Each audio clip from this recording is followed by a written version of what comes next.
j'espère que vous allez bien. Alors aujourd'hui on se retrouve pour une nouvelle vidéo et aujourd'hui je vais répondre à 8 excuses qu'on me sort très souvent pour ne pas débuter le système des enveloppes. Alors vous savez un petit peu comment ça fonctionne, on partage un peu partout des vidéos budget, que ce soit sur TikTok, sur Instagram, sur Facebook, etc. Et donc ici sur YouTube, et très souvent dans les commentaires je reçois des excuses. Alors moi j'appelle ça des excuses pour ne pas s'y mettre, et donc aujourd'hui j'ai décidé de répondre à ces fameuses excuses. Alors évidemment j'ai repris les 8 qu'on me sortait le plus souvent, et donc du coup je vais y répondre aujourd'hui. La toute première, et c'est je pense une qui revient très souvent, c'est je n'ai pas assez d'argent pour remplir des enveloppes. Alors évidemment ce qu'il faut bien se rendre compte, c'est que justement c'est quand on manque de trésorerie, quand on manque de budget, quand le budget est très serré, que c'est justement le moment de faire des enveloppes. Alors si par exemple une fois que vous avez payé toutes vos charges, il ne vous reste que 300 €, et ça c'est un exemple concret parce que c'est un exemple que j'ai vu en coaching, et donc du coup il ne restait à la personne que 300 € pour faire tout le mois, en sachant qu'il fallait manger, qu'il fallait mettre du carburant, qu'il fallait vraiment faire plein de choses avec ces 300 €, la santé, bah voilà, il y a des trucs quand même qui sont hyper important et des choses primordiales, et donc avec 300 € c'est vrai que c'était très compliqué. C'est justement avec si peu de budget que c'est très important de faire le système des enveloppes, parce que justement on va pouvoir réussir à dispatcher dans nos catégories d'enveloppes ce petit montant d'argent, et on va donc voir de manière très concrète nos dépenses. Ça va vraiment nous permettre de structurer nos dépenses. Donc il faut arrêter de croire que quand on n'a pas de sous, on ne peut pas faire le système des enveloppes. Vous dépensez quand même pour manger, pour vous habiller, pour acheter des médicaments ou que sais-je. Et donc franchement, même si vous avez un très petit reste à vivre, le système des enveloppes reste pour moi et de loin la meilleure méthode pour justement arriver à structurer vos dépenses de manière claire, nette et précise. La deuxième chose qu'on me dit très souvent, c'est j'ai des dettes, je ne peux pas économiser. Alors attention, on ne parle pas de grosses économies à mettre sur le compte épargne. Quand on parle de système des enveloppes, on parle justement de pouvoir s'adapter et de pouvoir prévoir les différentes dépenses. Qu'est-ce que j'entends par là ? Par exemple, on a tous et toutes autour de nous des anniversaires, que ce soit l'anniversaire de notre compagnon, de notre compagne, de nos parents, de nos enfants, il y a quand même toujours des anniversaires. Je prends l'exemple ici très concret des anniversaires parce que c'est vraiment un exemple que quasiment tout le monde a autour de lui. Alors c'est sûr que si vous faites par exemple, je ne sais pas moi, 50 € de cadeaux pour la personne, ça arrive une fois par an, du coup il est plus intéressant de mettre pendant une année de l'argent de côté dans cette enveloppe là pour pouvoir justement prévoir cette dépense et de ne pas vous sentir pris à la gorge lorsque cette dépense arrive. Alors avoir des dettes et mettre de l'argent de côté, ça va de soi. Qu'est-ce que j'entends par là ? Par exemple, si vous avez de fait des dettes, que vous êtes à découvert ou que sais-je, il est quand même très important de vous constituer au minimum votre fonds de secours. Parce que comme je l'ai déjà expliqué, et vous savez que moi, le fonds de secours c'est vraiment quelque chose de très important. Le fonds de secours va justement vous aider à ne pas recreuser un trou, je vais dire ça comme ça, en cas de problème. Alors très souvent ce qui se passe malheureusement quand les personnes n'ont pas de fonds de secours, au moindre pépin, ils vont justement retaper dans leur découvert ou retaper dans les ouvertures de crédit, et du coup bah, tout simplement le creux se recreuse, je vais y arriver, un petit peu plus, et donc du coup le fonds de secours est là justement pour pallier un petit peu à des urgences, et ça c'est vraiment très important de se le constituer. Donc évidemment les dettes et les économies ça va ensemble. Alors moi personnellement, que ce soit en coaching ou en vidéo, je ne vous dirai jamais de mettre de l'argent de côté si vous avez des dettes à rembourser. Au contraire, les dettes on va les considérer comme une charge fixe, et ça c'est vraiment très important de se mettre ça dans la tête. La troisième chose, c'est quoi? C'est je suis payée en plusieurs fois, c'est trop compliqué. Alors c'est vrai que c'est pas évident lorsqu'on est payé en plusieurs fois de bien structurer ses enveloppes, ses dépenses, mais rien ne vous dit qu'on doit retirer l'argent en une seule fois et pour le mois complet. Alors certes, c'est beaucoup plus facile et il y a beaucoup moins de calculs à faire, mais si vous êtes payé en plusieurs fois, rien ne vous empêche d'aller retirer votre argent en plusieurs fois. Je le rappelle ici, le but du système des enveloppes, c'est vraiment de scinder les dépenses dans les différentes catégories et justement de pouvoir rendre la chose plus concrète, donc de rendre vos dépenses beaucoup plus concrètes. Et ça c'est vraiment très très important. Par exemple, je prends l'exemple des intérimaires, vous allez donc un petit peu regarder au niveau des différentes dates de paiement, ce qui doit partir d'abord, ce qui est impératif qui parte, ce qui peut attendre, voilà.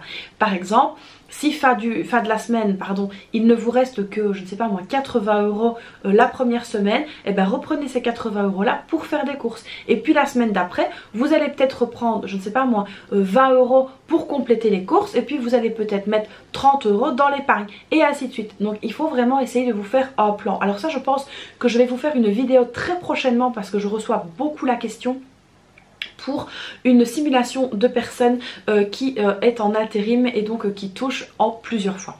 Alors c'est vrai que j'ai déjà eu moi dans mes coachés des personnes étant en intérim et c'était vraiment quelque chose de très intéressant, donc je pense que je vais vous partager ça dans les prochains jours. D'ailleurs dites-moi dans les commentaires si ça vous intéresse que je vous partage ce genre de simulation de vie. La quatrième excuse c'est quoi? C'est je paye tout par carte. Alors ça je l'entends tous les jours. Alors pourquoi est-ce que je dis ça? Parce que c'est vrai que beaucoup de personnes ont maintenant du mal en fait avec le liquide. Le liquide a un petit peu, donc le paiement en espèces a un petit peu disparu de la circulation. D'ailleurs je le vois même quand je suis moi-même en train de faire des courses, les personnes payent par carte et c'est vrai que c'est très très rare d'avoir des personnes qui ont du liquide sur elles, même à l'école quand on doit payer les repas chauds etc. Il y a beaucoup de personnes qui n'ont plus de liquide sur elles. Et du coup la carte a vraiment pris une grosse ampleur. D'ailleurs on le voit dans les self-scans, les caisses rapides etc.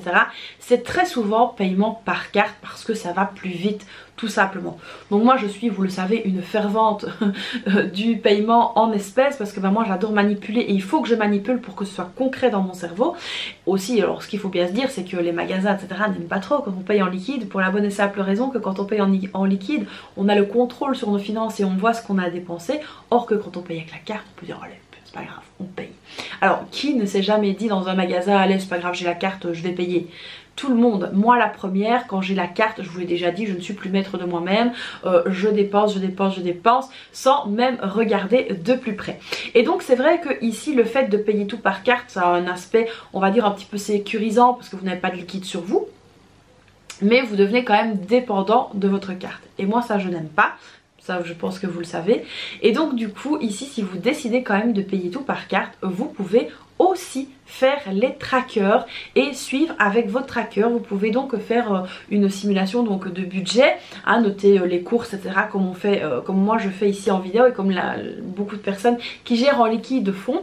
Et après tout simplement vous dire voilà j'avais 500 € de budget pour mes courses, aujourd'hui j'ai payé tant en carte pardon et noter dans votre tracker. Alors évidemment ça va demander une grosse rigueur. Je sais qu'il y a des comptes bancaires qui le font pour vous etc. Mais il faut toujours bien vérifier que ce soit correct. Et quand vous le faites vous-même, ça va donc aussi donner l'information à votre cerveau de quelque chose de plus concret, de voir donc vos dépenses. Donc ça c'est vraiment aussi très très important. Donc le je paye tout par carte pour moi n'est pas une excuse pour ne pas faire le système des enveloppes. Alors ce qu'il faut aussi bien garder en mémoire c'est que le système des enveloppes peut être en virtuel ou en réel.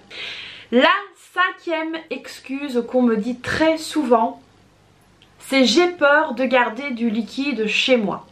Alors honnêtement les amis, moi oui j'ai du liquide chez moi mais les billets ne sont pas étalés sur mon plan de travail, ne sont pas étalés sur le bord de ma fenêtre, pas du tout.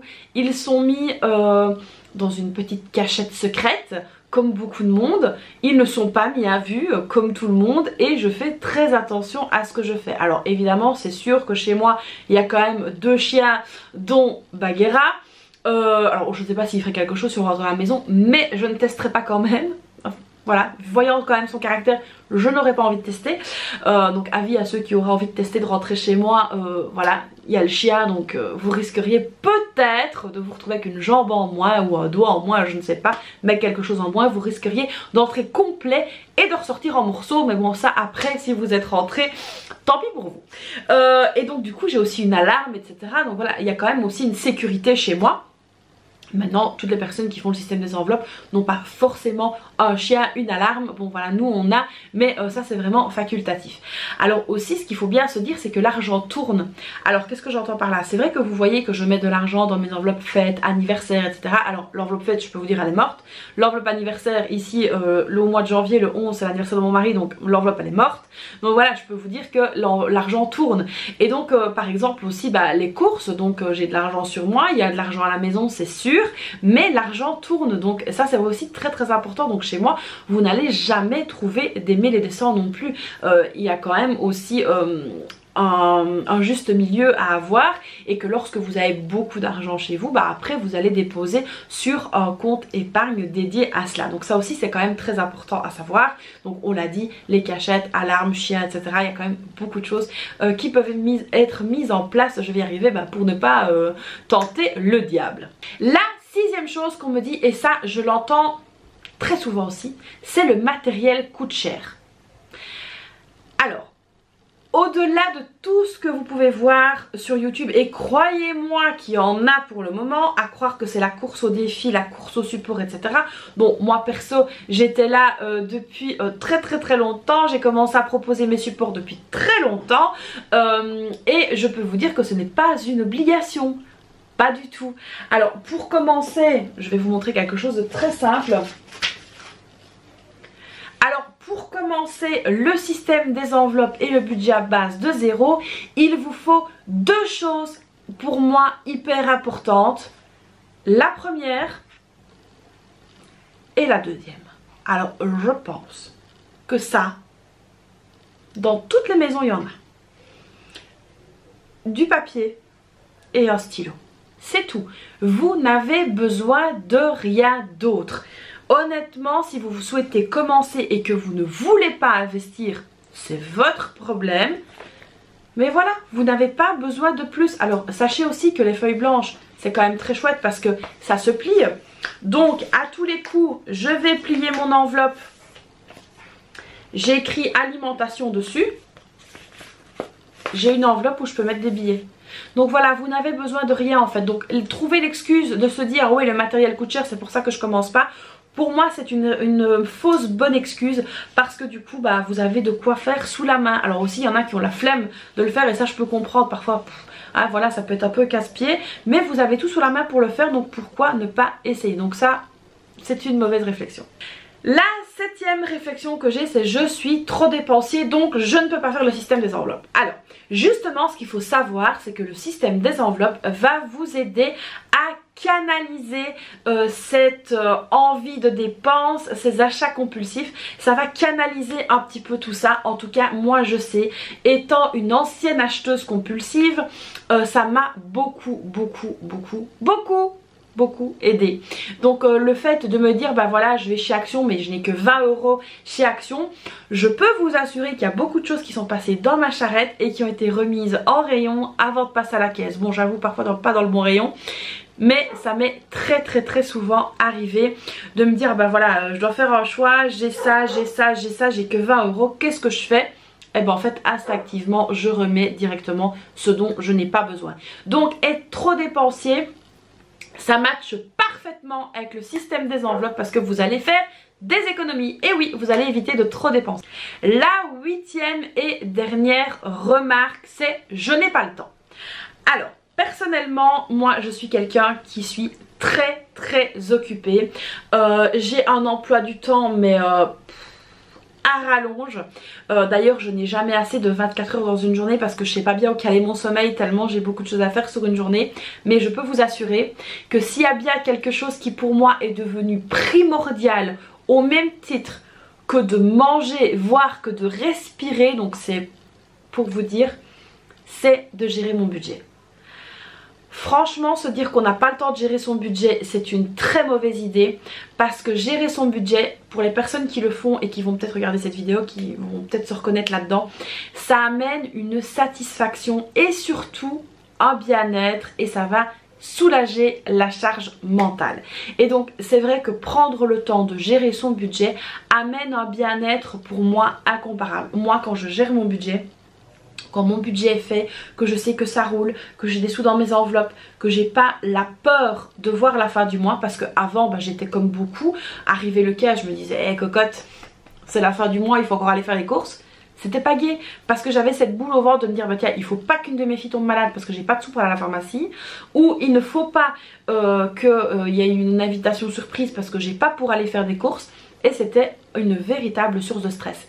Donc maintenant, oui, moi je prends le temps de faire mon budget, comme je prends le temps d'aller me laver, comme je prends le temps de faire à manger, comme je prends le temps de manger. C'est devenu pour moi quelque chose de vital. Alors franchement, n'hésitez pas à essayer, vous m'en direz des nouvelles.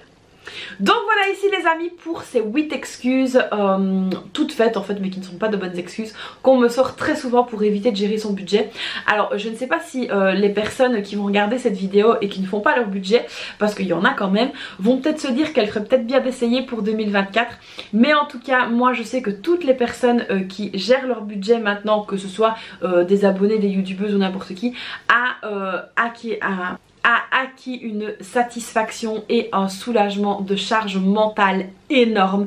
Et donc du coup c'est la raison pour laquelle j'incite toute personne qui ne le faisait pas à gérer son budget et à reprendre ses finances en main. C'est vraiment quelque chose d'hyper important. Donc voilà les amis, j'espère que cette nouvelle vidéo vous aura plu. Alors comme d'habitude, n'hésitez pas à liker la vidéo, à vous abonner, ça me fait super plaisir de voir qu'on est de plus en plus nombreux sur la chaîne. Donc voilà, n'hésitez pas à me laisser un petit commentaire et moi je vous fais plein de bisous et je vous dis à très vite pour une prochaine vidéo. Bye bye.